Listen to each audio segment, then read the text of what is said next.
Hey guys, it's TonyCouldveBeen here. Trying out a different angle right now. I feel like I'm in the passenger seat of a car or something. I keep looking to my left. Um, I've mentioned this in other videos, but I thought I'd address it directly now. I talked about how dating with bipolar disorder is difficult. Um, But I think dating in general is difficult, so I don't really know what to say about that. But what I will talk about tonight is something that I was inspired by, because I've always said people with similar hangups usually don't date well. These hangups can be an addiction, mental health issue, disability, physical, mental, or whatever. Just issues like that. So I'm not talking. Let me clarify what I'm talking about. If someone was clinically depressed and they were diagnosed with depression, once or a few times in the past, why it would be a good or a bad idea to date someone who had a similar issue with depression. Now, I think I've been clinically depressed before, but I was obviously never diagnosed with major depressive disorder. Okay, so let's try to stay positive. Let's do the good first. The good is that when the other person, your partner, is having whatever mental health issue, like a bad episode, I've never liked that term, but we'll just call episode. We'll do this with our fingers. So the depression aspect of it, if they're going through a rough patch, going through a tough time, and the partner who has experience in this area is not in a bad area, a bad spot in that particular point in the relationship. Now, because your partner is understanding of what you're going through, you guys should be able to level each other off. When one's down, you pick the other one up. It sounds good in theory. So I think that's the major thing. A mutual understanding.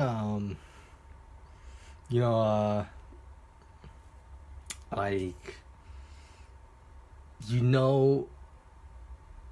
partner will be okay because you're okay. You made it through it, so you understand that it's a temporary thing. Things should get better given the right motivation, resources, etc. So I'm gonna be a pessimist here, and I'm gonna give you the negative side, the cons. We did the good side, now we're doing the bad side. We did the pros, now we're doing the cons. So let's use that example again. That example is this. What happens when we'll use me? I will be the test subject. So hypothetically, if I were to date someone with bipolar disorder, schizoaffective disorder, any mood disorder, any similar mood disorder. So what happens when your partner is in a rough spot and you're in a rough spot, or in my case, me, at the same time? A relationship is obviously a combination effort. It's a focal point where you put your partner above yourself to an extent. So who's gonna pick who up when both are down? If both are right here, who's gonna get both of them back up there? This is a standard, regular relationship between two human beings. I mean, I didn't mention anything about polygamy. All I'm saying is that how do you get up here when it's not like this, it's not like this, it's like this? And that's the main reason why I think relationships where you're dating someone with a similar hang-up usually doesn't work out. It's just now if you had different problems, like let's say one was I don't know, I can't even think of anything right now. Let's say one was addicted to gambling, and the other person had PTSD. So in that sense, their demons, their negative qualities are not conflicting with each other.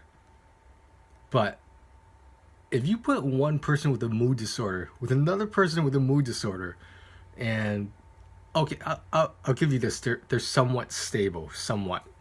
So let's say they're somewhat stable, but life happens. What happens when that person who was up here is now down there?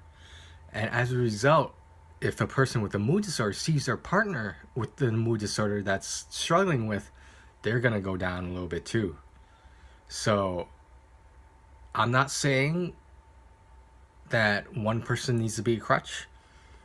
I'm not saying that two people need to be as high functioning as possible. I just I told myself many times I would never pursue a relationship where we had similar hang-ups in terms of mood disorders. But now that I think about it, I've tried almost everything else. No, I haven't. I really haven't. I've been around the block, but not that many times around the same block. Anyway, I don't know. Should have made this video a long time ago, but I just never. I've been close to getting in that type of situation, but personally, I've never experienced it, and something tells me that's a good thing. I don't know. Well, we'll see what road life takes us on. In other news, approaching 250 platinums. I believe I'm at 240 now, so watch out for that video where I hit 250. The Warriors lost because Curry's injured. Curry is the catalyst for that team. Some people say Draymond Green's the catalyst. Yeah, right. All right. I'm not a hater on Draymond Green. I just think he's overrated. He's still an all-star, superstar, obviously. But I just think people give him way too much credit. Okay. That's all I got. Talk to you guys later.